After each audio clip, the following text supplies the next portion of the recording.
Hello everyone and welcome to another tutorial. In this video we'll be discovering n8n switch nodes and how to use them. First of all, navigate to your n8n server and then start a new workflow.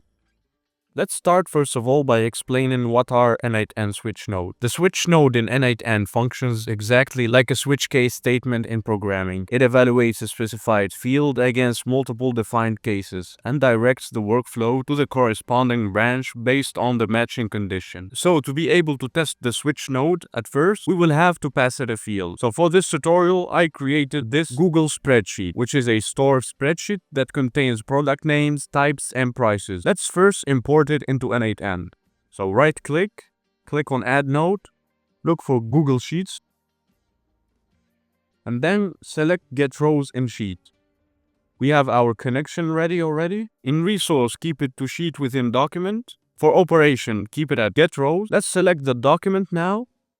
We can go ahead and look for the store document and then select the name of the sheet. Let's test the step now. And here you go, we got all the rows. We will now add our switch node. So right click again or click on this plus button here and look for switch. Here we will be able to configure our switch node. The switch node in n8n offers two modes, the rules and the expression. We will stick to rules for this tutorial. We can add multiple routing rules in here. Each will have its specified output, unlike the if node in n8n, which gives only two outputs, either true or false. That's pretty much the difference between the switch node and the if node. So for value, we will map it to the type. And since the type is a text or a string, we can use the functions built in for the string. So let's say is equal or contains. We'll go with is equal to. Let's say shoe. And here we can rename our output to shoes. Let's test this step. And here you go. We have all the shoes within our document. This is not enough. We will create more routing rules. Let's look for the pants now. So we add a rule. We add the type here is equal to pants. And let's rename it to pants.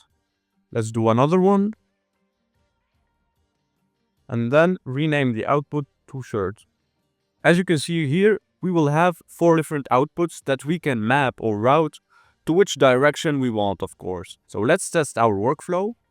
And here you go. We have our outputs. We can view them. So for shoes, we have 4 items. Now, depending on each output, we can, for example, take it a step further and let's create or fill another document for each type. I already created like 2 documents for shoes and pants and let's populate them now. So for here, select Google Sheets, append row in sheet, keep this as it is, and for the list, we will go to shoes and then sheet 1.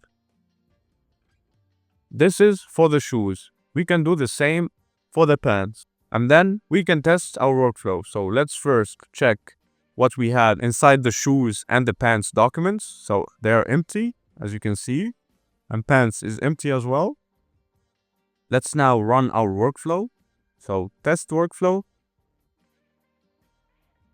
And now once our workflow is done, we can go ahead and check the files. So for pants, we have only the pants. And for shoes, we will have only the shoes. So yeah guys, this has been it for the switch node in n8n. I mean, this was a sample use case. The sky is the limit for this one. You can create whatever using it. I hope you enjoyed this tutorial and found it helpful. If you did, please leave a like and subscribe to the channel and I'll be seeing you in another tutorial. Goodbye.